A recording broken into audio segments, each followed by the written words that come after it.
And welcome to another episode of Shut Up and Invest. And make sure you tune in. We're going to make it quick and dirty, but we are going into creative financing, best way to get some creative deals, some of the marketing things. And we're going to clarify all these funny words that everybody's throwing out there, the sub two, the wraparounds, the whole jargon that we use in the creative financing world. We're going to clarify it.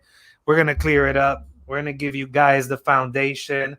And speaking of funny words, Jay Money in the house. What's up, brother? Hey, what is up, Kevin? How's it going today? I'm glad you made it, bro. I thought you were gonna end up in West Palm Beach, and Oh man, I was fighting with realtors. I don't know why realtors want to fight. I'm a realtor myself, but they love to fight with me, man. I deal with them like twice a year, and every time it's a fight, every single time. So, but yeah, I made it over here, man. I got here in time to maybe we can talk about that a little bit later on. But I think we got to bridge the gap between investors and realtors. That's a true topic to talk about. There's a lot of animosity or a lot of miscommunication between them. And being that I've been both my whole career, I think they need somebody like me to come bring, broker the peace and bridge the gap. yeah, I would definitely agree with that, and I think, especially with today's topic of creative financing and the funny words, like go to a traditional residential realtor and talk to them about sub two, and they think that you are ordering a Subway special with some chips and a Coke.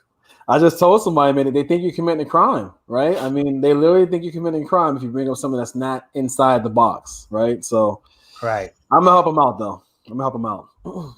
And that is what we're breaking down today, guys. We talk a lot about this on the show. If you guys have been following us, you know that creative financing is kind of our thing. And creative financing, guys, is creatively raising financing, how to get money to do deals, creatively getting deals done using the creative financing strategies. So it all is kind of under the umbrella. And in doing that, you want to be able to get familiar with some of the terms and get familiar with some of the strategies so that when you're out there, don't be intimidated too, because like we were just talking about, there's a lot of traditional people that have been doing this for many, many, many moons, and they don't even know what we're going to Yeah. be talking about today. So if you're ever in a conversation with someone and they're looking at you kind of like, what are you talking about? Don't let that insecurity creep into you that maybe you're not saying it correctly or you're not talking about it correctly, because I would probably say that less than 10% of the people in the game right now even know what we're talking about. I would agree. I would agree. Another thing too is like, don't think that there's one way to do it. I actually was on a phone call with some new investors right before we got on here, and they were asking me a question about taxes and sub two deals, which I won't go into the whole question, but I told them, look, you can do it multiple different ways. The whole thing about creative financing is it's truly an art, right? So like, you do things the way that makes most sense for you and that's legal in your state. The number one question when they ask me a question, I always say, what state are you in? Because that makes a big difference. What I do in my states might be totally different than what Kevin does in Florida or what someone does in Arizona or someone does in California, right? So, these are all state specific, and we do different things in different states because of the laws in those states. So there's not one cookie cutter box formula for every type of deal that you're doing in the creative financing space. Yeah, I agree. And I think what you'll hear if you're a fan of our show, step one in all of this is find yourself that legal partner, then not just any real estate attorney, but one that actually understands the game, one that, and if they don't understand it, that they have the interest in doing the research and figuring it out and talking to their colleagues that may understand it. That might be fine. You might want to partner and go into this world together, but finding someone that is on the legal side, that does understand creative financing, does understand you raising money and assigning contracts. And we just did a deal the other day. And to give you an idea, we're doing a wraparound mortgage on that deal, which will break down what that is. We're doing an assignment of mortgage on that deal, which will break down what that is. And we're doing seller financing on that deal. So all these terms involved in just one transaction, it could sound intimidating. 90% of even the real estate attorneys that you approach with this deal and speak on exactly what we're talking about will say, no, that's a mess. You're going to get into problems. That can't be done. And the reality is, that's just like someone who likes to eat a certain way. And when you come to them with a different recipe and a different food group, they're trying to tell you, nah, vegetarian is the only way. I don't want to hear it. Don't even talk to me about, whatever it is that you're coming to me. I don't want to hear it. That's not the way. You're going to get yourself sick. You're going to get yourself messed. And the reality is it's not true. So you just got to not let that discourage you and find the club, the people. Welcome to our world. Come over here. We welcome all these terms and deals, and we have connects that can do those type of things in different states. So you just got to find us.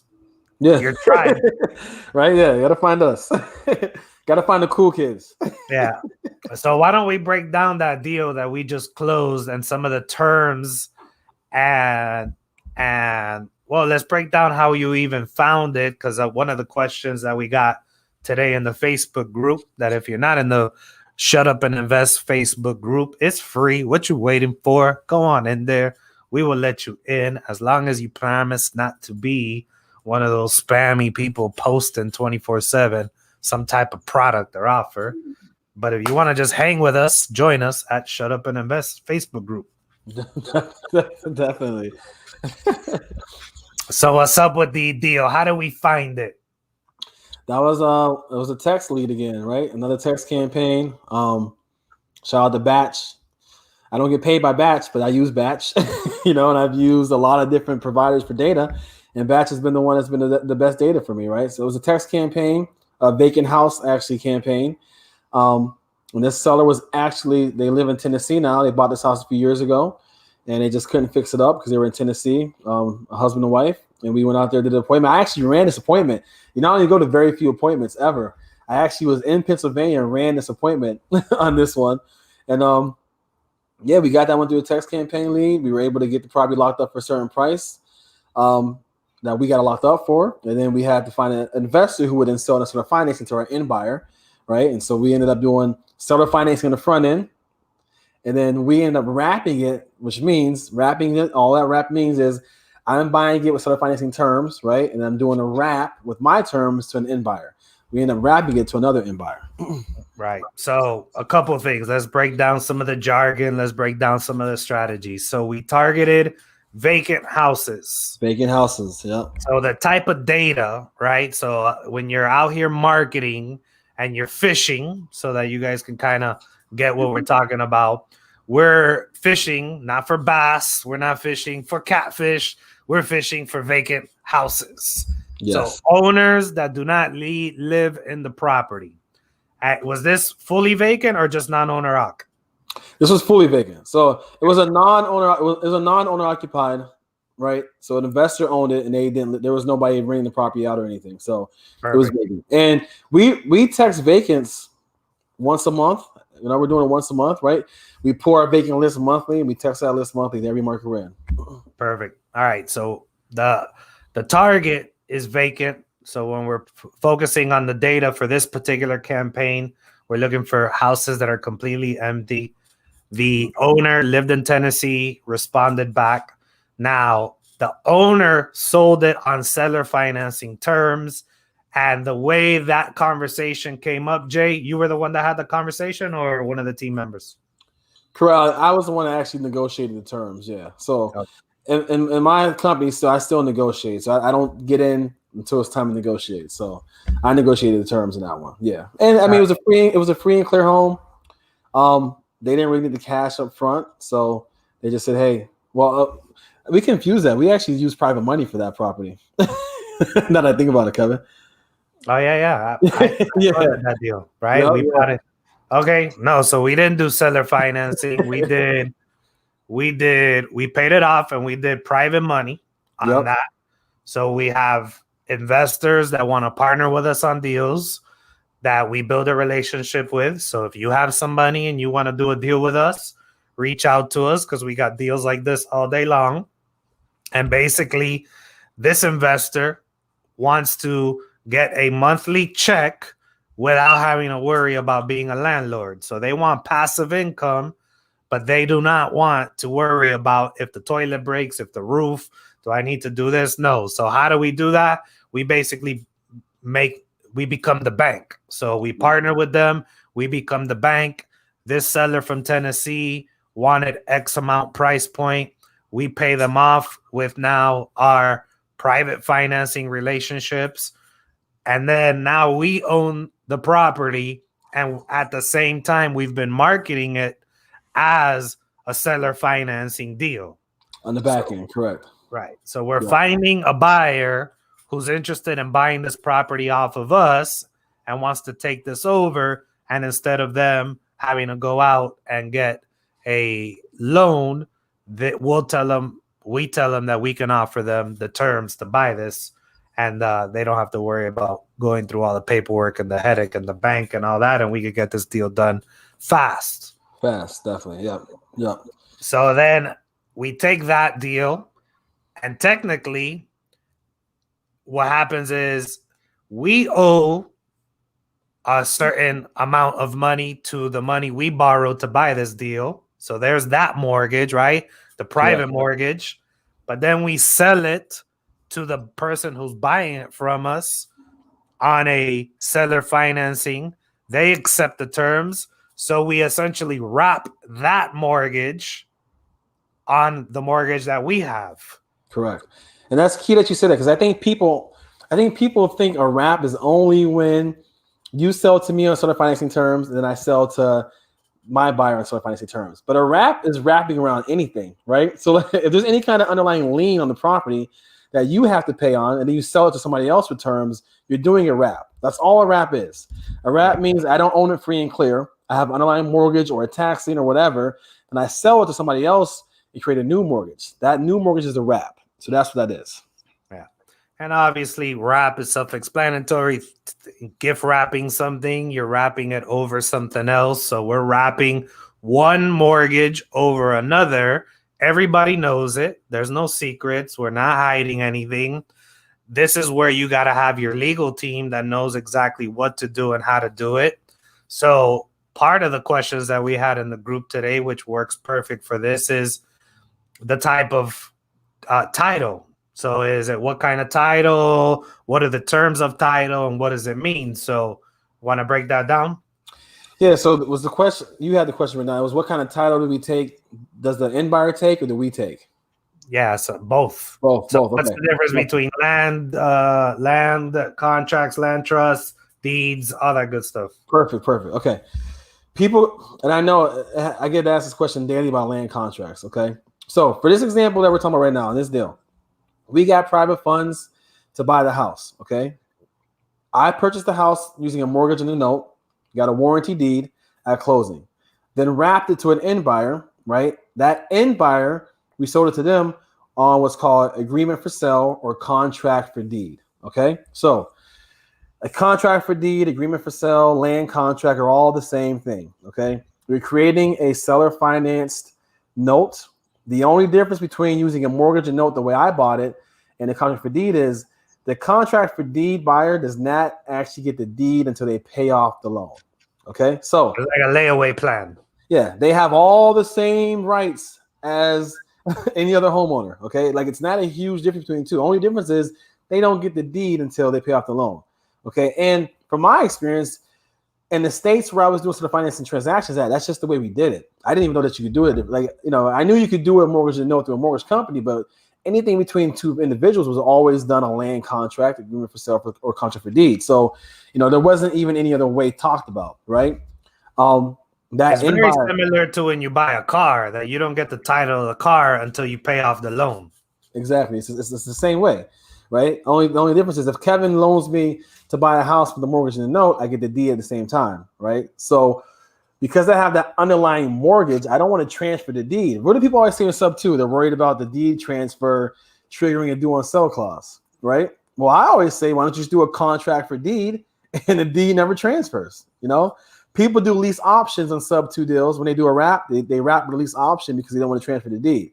And I'm just like, okay, you can do a lease option, or you can do a contract for deed or land contract, right? A lease option, you're still the landlord. Now you can write in your lease option, hey, you pay for repairs, you pay for this, you pay for that, but you still are the landlord, the homeowner when you sell a house on lease option. When I sell a house on land contract or contract for deed, I am no longer the homeowner. I still am the title owner. I'm still in title, but all the homeowner rights, paying taxes, paying insurance, maintenance, fixing the house up, that all translates to my end tenant buyer. Yeah, 100%. Now, what a lot of people will ask and what they're worried about and where it can get confusing, and this is why talking with your attorneys and making sure that everybody understands how it goes is, wait a minute. So if you guys who bought the place need to pay somebody the mortgage, and then you turn around and sell it to someone else on a wrap, and then they need to pay you the mortgage, what happens if they don't pay you? I still got to pay him. I still got to make my payment, right? Just because they defaulted with me does not mean I'm in default with my seller, right? Like, let's say it's a rental property. If your tenant doesn't pay you, what do you have to do with your mortgage company? You still have to pay him. It's the same exact concept. I'm going to still pay who I have a loan with, and then I'll do whatever foreclosure proceedings I need to do with my end buyer.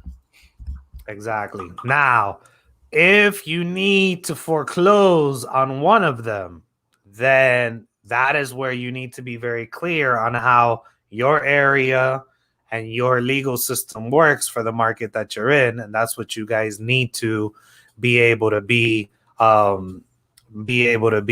very clear about. So, for example, we got a question right now: if land contracts are legal and binding in Florida? That's a very good question. I haven't done one of these deals here in Florida.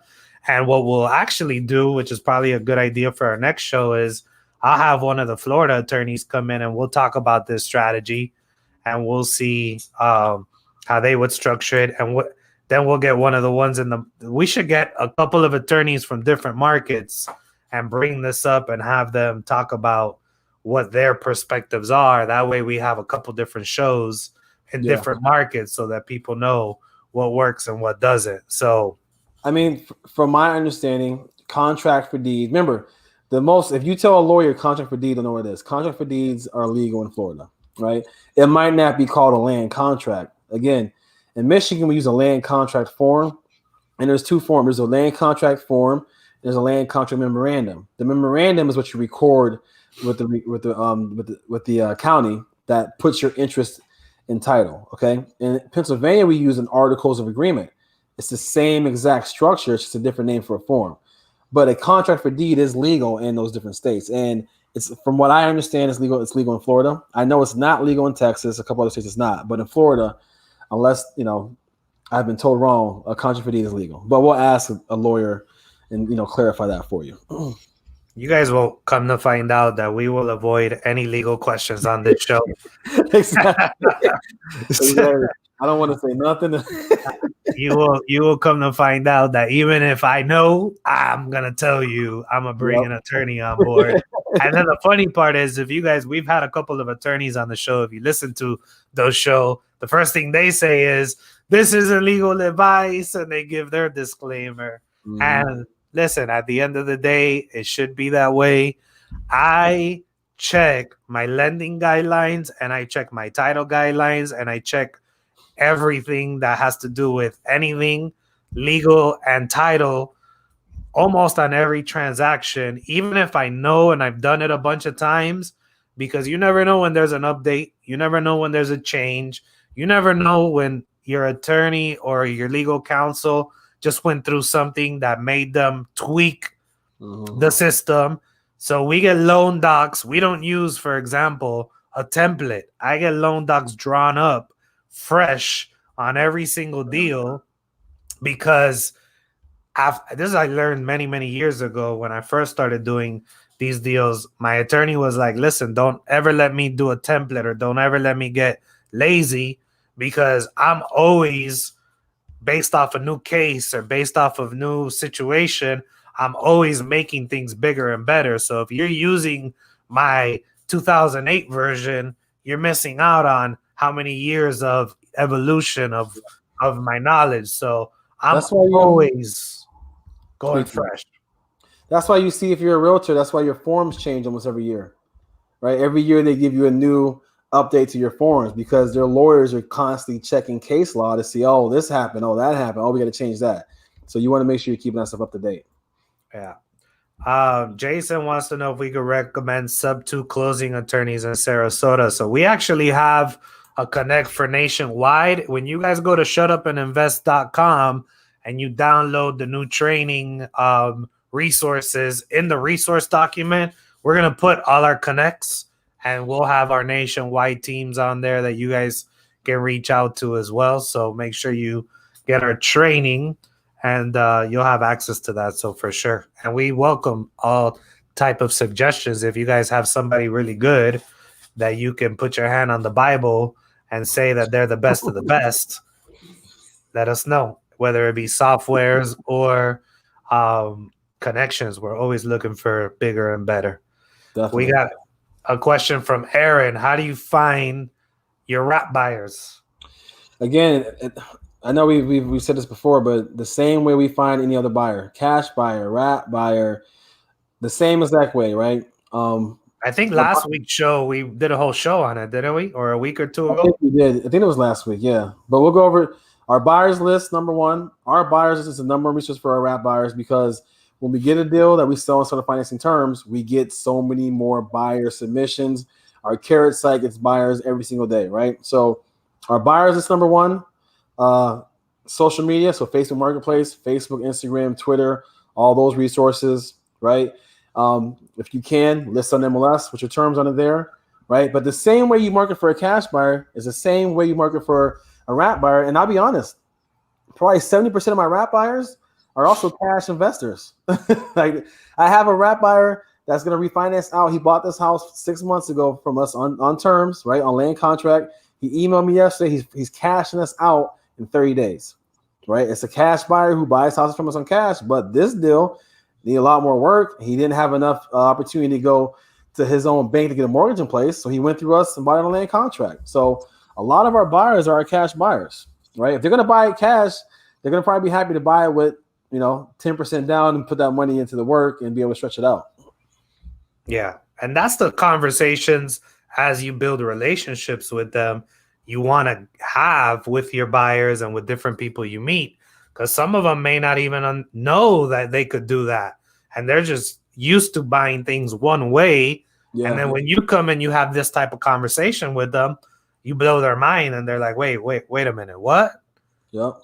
And then you're like, yeah, look, it's a done deal, which is why we raise money so easily because we show them, listen, we already have a line of people that want these deals. So the more deals that we do, the more guaranteed checks, monthly cash flow that we have coming in. Yep. And then they're like, oh, you know what? Okay, cool. Let's do it. And they're in the game and they do their first deal with us. And then they do their second deal with us. And now they realize the power of being the bank where every single month they're getting a check coming in without the headaches. And they're saying, you know what? How can I do this more? I was just having a conversation with one of the attorneys. I'm probably going to see if they're interested in coming on.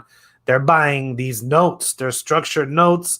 And they have to do with the stock market, and they have a floor if it loses 30%, and then it has a multiplier and all this like super complicated situation to be able to make a return on investment. And I'm not saying you can't make money on those. And he's, dropping 50 grand per thing on these situations. And I'm thinking to myself, he explained it to me, and I'm like, let's talk more about it because I'm just interested in seeing how different investment vehicles work. And I'm not – there's people make money in all types of investments, but my automatic feeling was like, yeah, you saw what I just explained to you, what you just broke down. I'll take mine all day, every day. It sounds like The Big Short. It sounds like The Big Short to me. And he's doing his thing, and especially now with this year the market going crazy, and he's riding his wave and this and that, and I'm like, yeah, cool. We're you know we're doing cash flow real estate. Like Yep. it's One thing just that I was watching, I watch a lot of like, high level investment stuff just on YouTube, And this one guy who runs a couple family offices, I caught a video of his the other day. He was talking about investing, right? He was saying how investing at its core is figuring out how to get an investment that has the most minimal amount of risk involved with it, right? So like, what's the least amount of way that I can lose my investment possible?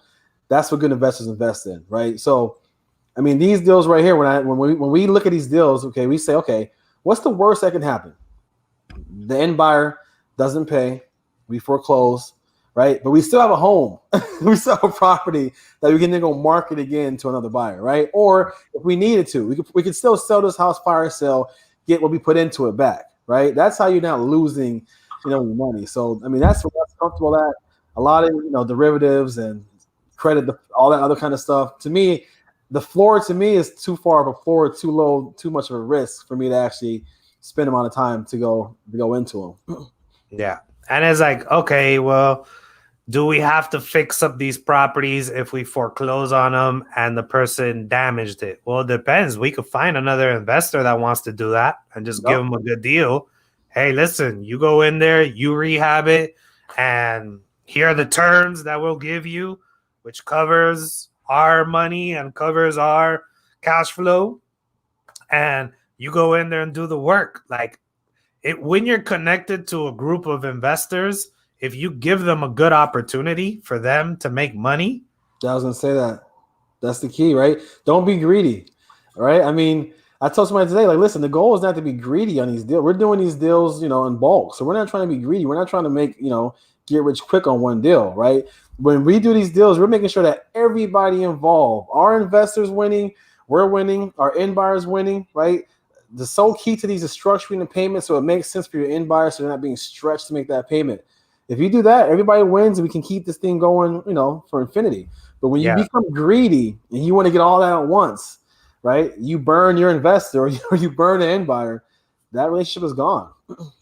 We got another question on the group chat that says, can you wholesale tax liens? How can you wholesale tax liens and tax deeds? Now that's a little bit different than what we're talking about today, but it's no different because at the end of the day, it's just an opportunity to be able to get into an investment through a tax lien, meaning they didn't pay their taxes. So whether you have a contract like we had in this deal, or you have a tax lien or a tax deed, if the numbers make sense, you can find anybody to buy the properties if the numbers make sense and it's a true opportunity. Yeah, I agree. I mean, you can wholesale anything. Wholesaling is the oldest form of selling anything in the world, if you ask me, right? So what Kevin said is true. It's kind of like when you get the question, can you wholesale a HUD house? Or can you wholesale an REO bank on property, right? Yes, you can wholesale it. You can't put your fee on the closing statement or on the HUD. But if I say, Kevin, I got this house, this tax lien for 15 grand, give me $5 grand, I'll give you the lien, right? Give me $5 grand plus the 15 grand, you give me the lien, right? That's a transaction between me and Kevin, right? He can still pay me $5 grand, 1099. He can do a W-9 me, so he can write up on his taxes, right? And still get the tax lien. So you can wholesale anything in the world. It's all about the terms. If you get it for wholesale terms, you can then wholesale it to an end buyer. Yeah, exactly. 100%. I think we covered all the questions for today, boss. Let me see. Let me double check and make sure we're good. I think what's pending for the next shows to make sure you guys stay tuned is we're going to bring on different legal partners in different markets so that you guys get some different perspectives on how different markets work. And we're going to break down our full automation. You'll find it in our training of how we do the text messaging and how we get our data and all that. So make sure you sign up for the training. It's completely free, guys. We want you guys to learn so that we do deals together. There's no catch to it. That's it. We're in the game. It's some deals. Yeah, definitely. Hey guys, next week we're gonna be going live Tuesday and Wednesday. So we got some special guests, joining us next week. So make sure you guys tune in. Look out for the times for that. But Wednesday at 1 p.m. we'll be here. And then next Tuesday, too, we're going to go live and bring some cool stuff. And then, like Kevin said, we're finishing up this virtual investing course. So hopefully we'll have that wrapped up and done so that can go live next week. All right, my people. Appreciate your time. Appreciate your questions. And listen, we are coming down towards the last quarter of the year. Get ready because next year is going to be probably one of the best years to invest. So you want to start working on all of it now. This is truly a message from the heart. This is why we take time out of our day every single week to come on here. It really is a good time, like now more than ever. I agree. Hey, I agree. I mean, the investment game right now to me it's kind of crazy. I remember when COVID happened, we all kind of pulled back and it was like a little scared what's going to happen, right? And right now we've been having record months, every month since then, right? But what Kevin said is true. It's not going to go on forever. It will stop at one point, but as of right now and probably for the near future, we see it to continue to keep going. So make sure you guys are learning and then get out there and shop and invest.